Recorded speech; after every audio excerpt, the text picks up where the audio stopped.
Hello everyone, welcome back to week 2 and more information about biodiversity. Last week we talked about what the importance is of biodiversity. I talked about ecosystem services and I talked about different ways to measure biodiversity dynamically and geographically. With James, you looked at logarithmics, histograms and box plots.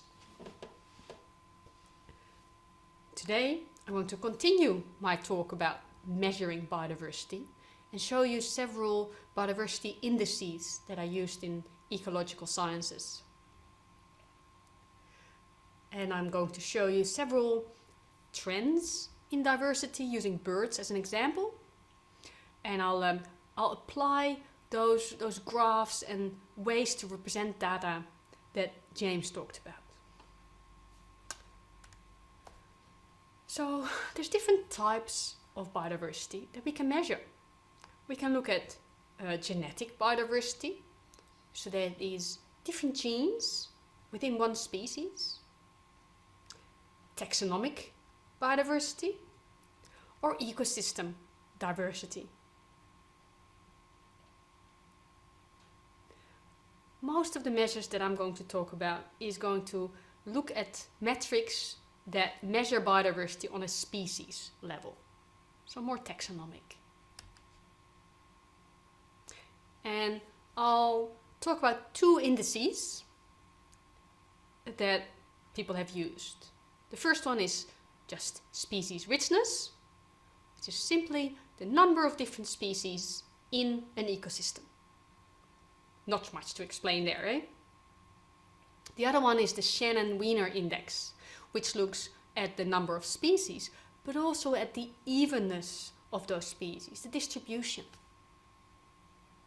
So let me just show you an example, which is much easier. So let's imagine that we have 3 parks, urban parks here in Perth, and they have different tree species. Jacarandas, frangipanis and spotted gums. In park number 1 there is 3 of each. In park number 2 we have 7 jacarandas, 1 frangipani and 1 spotted gum. And park 3 consists solely of jacarandas. So if we look at species richness, it's very easy to calculate. We just look at how many different species are there. And in that case, you see that park number 1 and 2 both have 3 species, and park number 3 has 1 species. So does that mean that park number 1 and 2 have similar biodiversity? What do you think?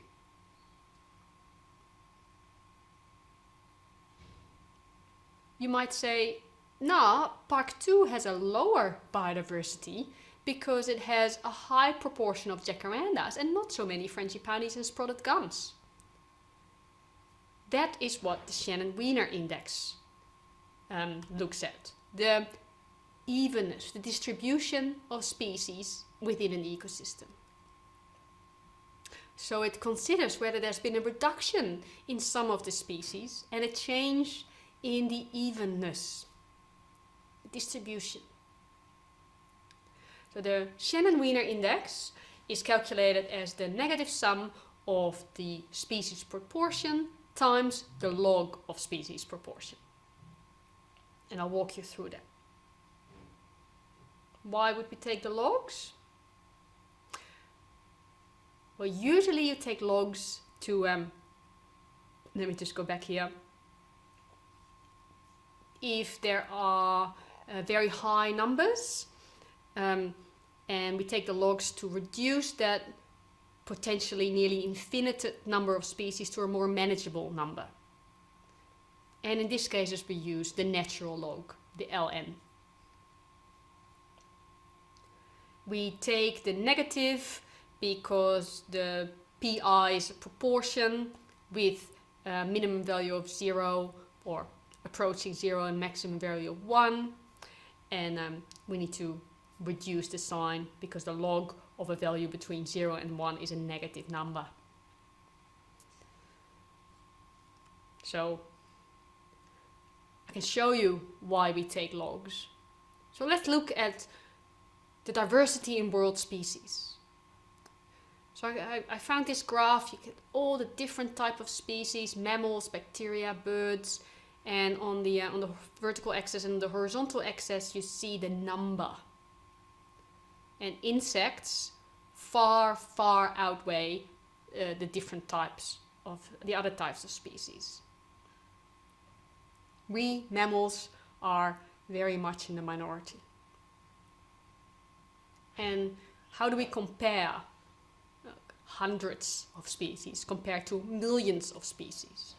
Well, we take the logs. It makes the numbers more comparable. But James will have explained some of that to you. Let's go back to that Shannon-Wiener index. How do we calculate it? First, we calculate the species proportion.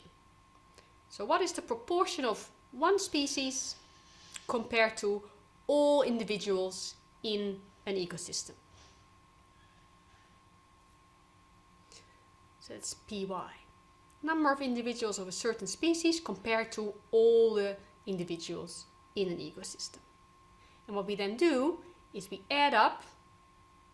This is a summation sign, which means we're adding up all those proportions and multiply that by the log of each proportion.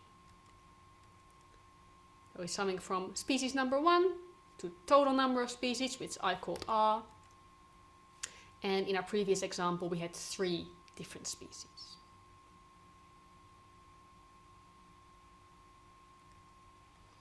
So what we do is we take the proportion of species 1 times the log of the proportion of species 1. Then we sum proportion of species 2 times the log of species 2 plus species 3, species 4, etc., etc., until the final species. Excuse me. And then we take the negative of that to get a positive value. Let me show you an example. It's going to be much easier. So let's start with part number 1, where we had 3 species and 3 individuals of each. So the proportion is 3 individuals of the jacaranda divided by 9 total individuals. And the same for the frangipani and the spotted gum.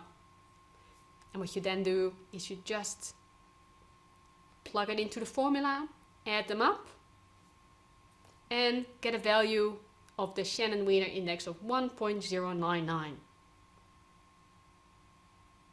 That number actually is the highest possible Shannon-Wiener index that you can get in this example, because the maximum value of the index is always going to be the natural log of the total number of species in an ecosystem.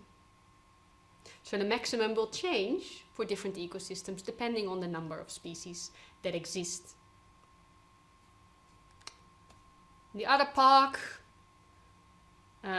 the Shannon-Wiener index is 0.684, so lower, which is what we intuitively already thought. The species distribution is more uneven, with way more frangipanis than the other 2.